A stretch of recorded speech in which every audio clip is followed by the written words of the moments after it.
While certain ski resorts in North America are experiencing a challenging beginning to their season, European resorts, especially in December, are receiving an abundance of snow.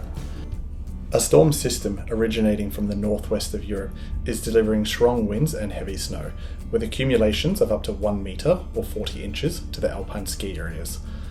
This weather pattern is anticipated to persist until Saturday, December 23, 2023. It's expected to bring significant rainfall to the northern side of the Alps and heavy snowfall to the mountainous regions. By Christmas Eve, the intensity of the northwest storm is likely to diminish, leading to a mild and sunny Christmas Day, complemented by fresh snow, making for a picture-perfect powder Christmas.